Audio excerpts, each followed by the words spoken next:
Hello guys. आज हम class 9 का चैप्टर नंबर 2 स्टार्ट कर रहे हैं। उसका लेक्चर नंबर 1 है। सबसे पहले हम स्टडी करेंगे कि मैकेनिक्स क्या होती है। मैकेनिक्स फिजिक्स की वो ब्रांच है जिसमें हम मोशन के बारे में पढ़ते हैं। That branch of physics in which we study about motion. Motion के बारे में पढ़ें कि बॉडी किस तरह मोशन करती है, कौन सी मोशन करती है और कब मोशन करेगी। ये तमाम मोशन के बारे में स्टडी हम मैकेनिक्स में करते हैं।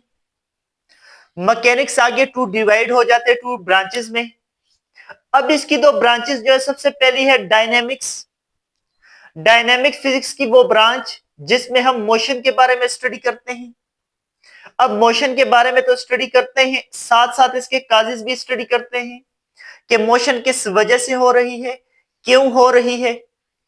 तो मैकेनिक्स की वो ब्रांच जिसमें हम मोशन के बारे में पढ़ें एंड इट्स काजेस के बारे में पढ़ें, उसके काजेस के बारे में भी पढ़ें, उसे हम क्या कहते हैं, dynamics. The second branch mechanics की आ जाती है काइनेमेटिक्स। काइनेमेटिक्स का वर्ड ग्रीक वर्ड है जिसके बारे में, जिसका मतलब है मोशन। अब मैकेनिक्स की वो ब्रांच जिसमें हम मोशन के बारे में तो स्टडी करें, विदाउट काजेस, काजेस न स्टडी करें कि मोशन क्यों हो रही है, किस वजह से हो रही है, इसे हम कहते हैं काइनेमेटिक्स। आज जो हमारा चैप्टर नंबर 2 है इसका नाम है काइनेमेटिक्स। इसमें हम मोशन की स्टडी तो करेंगे कि मोशन हो रही है, without knowing the causes, without studying the causes, without discussing the causes. यानी काइनेमेटिक्स के बारे में हम, काइनेमेटिक्स को हम स्टडी करेंगे। काइनेमेटिक्स का मतलब यह है मोशन को हम स्टडी करेंगे लेकिन विदाउट नोइंग इट्स काजेस या डिस्कसिंग इट्स काजेस। ठीक है। काइनेमेटिक्स की या मोशन की जो सबसे बड़ी टर्म्स हमारे पास यूज होती है, एक होती है रेस्ट और एक होती है motion. The first one is rest and the second one is motion. Rest क्या होता है? जब no change in the position, जब एक बॉडी अपनी पोजीशन को चेंज न करे विद रिस्पेक्ट टू टाइम, उसे हम क्या कहते हैं, बॉडी इज एट रेस्ट। दूसरी बात है रिलेटिव, नॉट एब्सोल्यूट। देखिए रेस्ट हमारे पास ये एक पॉइंट है, ठीक है। अब ये रेस्ट में क्यों है? ये अपनी इस पोजीशन को चेंज नहीं कर रहा। अब no change in position, therefore it is at rest. The second one relative, not absolute.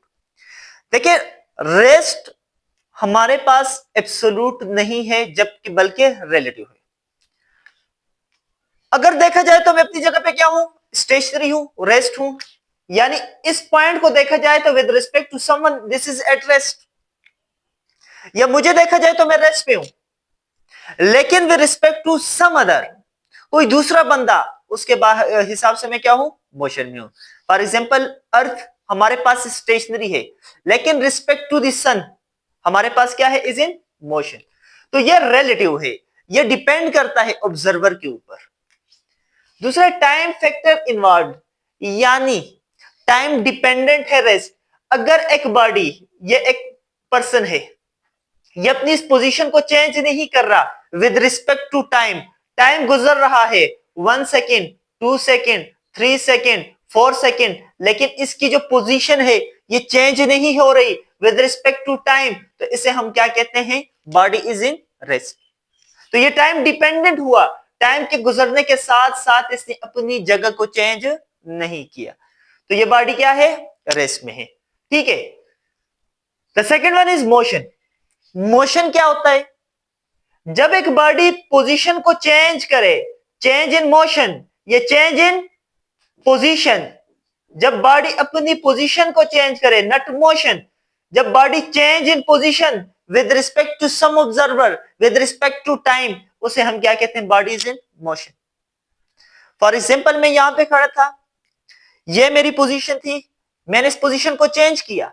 अब ये चेंज इन पोजीशन जो है क्यों हुई? जब मैंने अपनी पोजीशन चेंज की, it's means that I move from here to there. मैं अपनी पोजीशन चेंज की मतलब मैं मोशन में आया। टाइम डिपेंडेंट किस तरह है? मोशन हमारे पास टाइम डिपेंडेंट है। टाइम डिपेंडेंट का मतलब यह है हमारे पास एक टाइम के गुजरने के साथ साथ इस बॉडी ने, देखिए 1 सेकंड पे ये बॉडी यहां पे थी, अदर सेकंड ये बॉडी यहां से मूव करके यहां तक आई, पोजीशन चेंज हुई विद रिस्पेक्ट टू टाइम। अगर टाइम के गुजरने के साथ इसने अपनी पोजीशन चेंज की है तो मींस ये टाइम डिपेंडेंट है, टाइम के साथ ये पोजीशन को चेंज करेगा, तो इसको हम कहते हैं body is in motion. Reference point, एक रेफरेंस पॉइंट होना चाहिए, हमारे पास रेफरेंस पॉइंट है, इसके हिसाब से बॉडी यहां पे थी। अब रेफरेंस पॉइंट के हिसाब से तो बॉडी यहां पे है, अगर इस बॉडी ने यहां से यहां मूव किया तो रेफरेंस पॉइंट तो चेंज हो गया ना, इसकी ये यहां पे था, यहां से यहां तक with respect to time position change हुई, यानी रेफरेंस पॉइंट जो था वो चेंज हुआ। अब रेफरेंस पॉइंट क्या है? And the fourth one is relative. जिस तरह रेस्ट रिलेटिव था, मोशन भी रिलेटिव है, एब्सोल्यूट नहीं है, यानी ये इस रेफरेंस पॉइंट पे डिपेंडेंट है। अब रेफरेंस पॉइंट क्या होता है? ऑब्जर्वर होता है। अब जो ऑब्जर्वर होगा वही रेफरेंस पॉइंट होगा, उसी के हिसाब से बॉडी या कोई भी जिस्म अपनी पोजीशन को चेंज करेगा तो उसे हम क्या कहेंगे? Body is in motion. ठीक है, रेस्ट भी रिलेटिव, मोशन भी relative, they depends on reference point, they depend on observer. For different observer rest and motion can be different, यानी ऑब्जर्वर अगर एक है उसके लिए तो बॉडी रेस्ट में भी होगी और मोशन में भी होगी।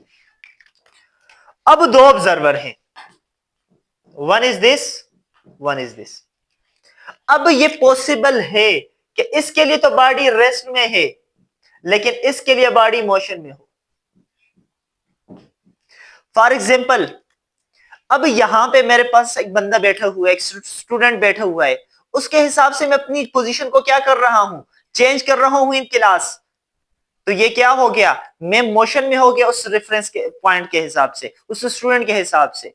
जबकि कोई भी बंदा, कोई भी टीचर आउटसाइड द क्लास है तो उसे तो यही लगेगा कि बंदा क्लास में है, तो means it is in rest.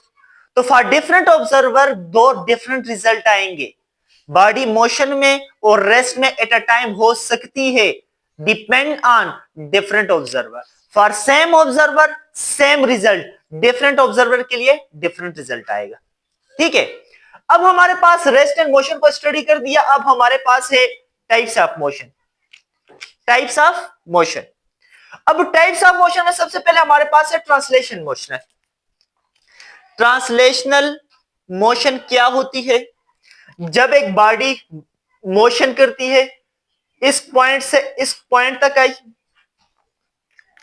दूसरी बात, ऑल पार्ट्स मूव, यानी इस बॉडी ने यहां से यहां तक तो मूव किया, एक पॉइंट से अदर पॉइंट तक। ये बॉडी एज अ होल पूरी की पूरी यहां से मूव हुई है, इस पॉइंट से इस पॉइंट तक। और दूसरी बात, सेम डायरेक्शन में गई है, बॉडी का हर पॉइंट उसी डायरेक्शन में गया है। And the last point, same distance cover हुआ है। बॉडी के हर पॉइंट ने सेम डिस्टेंस कवर किया हो तो ऐसी मोशन को हम ट्रांसलेशनल मोशन कहते हैं। इसकी टाइप्स आगे हमारे पास तीन है। सबसे पहले है rectilinear motion. Motion in a straight line, एक बॉडी यहां से यहां तक स्ट्रेट मूव कर रही है, वो ट्रांसलेशनल मोशन तो है, लेकिन ट्रांसलेशनल मोशन की एक टाइप है जिसे रेक्टिलिनियर मोशन कहते हैं हम। यानी फॉलिंग स्टोन, अब एक स्टोन है, एक पत्थर है, एक हाइट पे रखा हुआ था, यहां से नीचे गिर रहा है, ये तो एक स्ट्रेट पाथ है, तो इसे हम क्या कहते हैं? Rectilinear motion.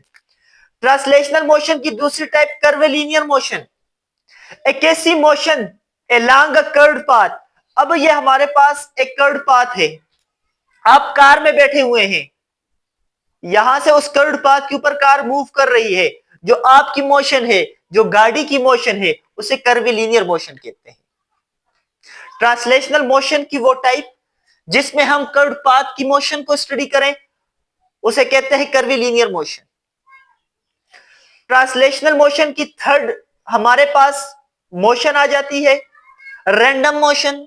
इसे हम इर्रेगुलर मोशन भी कहते हैं, हमें पता नहीं अब बॉडी किस तरह मूव करेगी। अनप्रिडिक्टेड मोशन, अनप्रिडिक्टेड है। अब बॉडी यहां पे है, यहां तक गई, ये गई, ये गई, ये गई। अब ये तो रैंडम मोशन ऐसी हो गई ना, उसकी ऑल डायरेक्शन में मूव कर सकती है। अब हमें प्रिडिक्टेड नहीं है कि बॉडी किस तरफ मूव करेगी, ठीक है। यानी डस्ट पार्टिकल्स इन एयर। अब dust particle, air is the mixture of gases, उसमें अगर डस्ट पार्टिकल मूव करे, अब हमें तो नहीं पता इस डायरेक्शन में मूव करेंगे, मे बी इस डायरेक्शन में जाए, इस डायरेक्शन में जाए, या इस डायरेक्शन में जाए।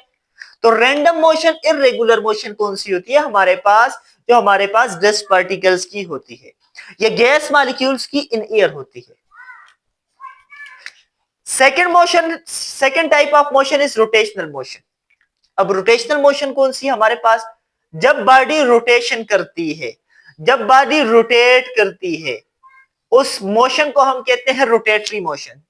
अब रोटेटरी मोशन ये तब होगी जब एक फिक्स पॉइंट के अराउंड बॉडी मूव करेगी। अब इस फिक्स पॉइंट को एक्सिस भी कहते हैं, किसी खास एक्सिस। अब ये मेरे पास एक पॉइंट था, इसके अराउंड बॉडी मूव कर रही है, ये फिक्स पॉइंट है, ये फिक्स एक्सिस है, और सर्कुलर पाथ का होना लाजमी है, ऐसी बॉडी को हम कहते हैं रोटेटरी मोशन। अब इस वो ये कौन सी मोशन होती है हमारे पास, सीलिंग फैन हो गया,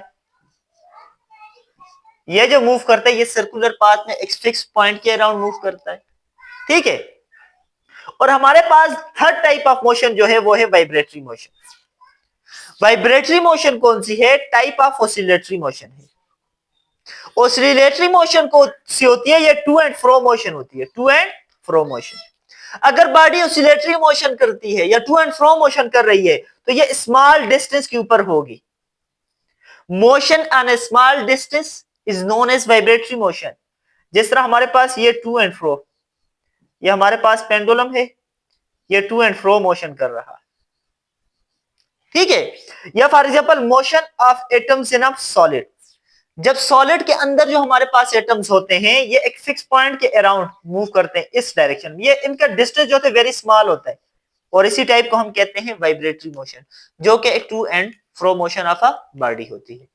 तो ये हमारा टॉपिक था, लेक्चर नंबर 1 था काइनेमेटिक्स का, जिसमें हम रेस्ट एंड मोशन को डिस्कस किया और 7 टाइप्स ऑफ मोशन को हमने डिस्कस किया।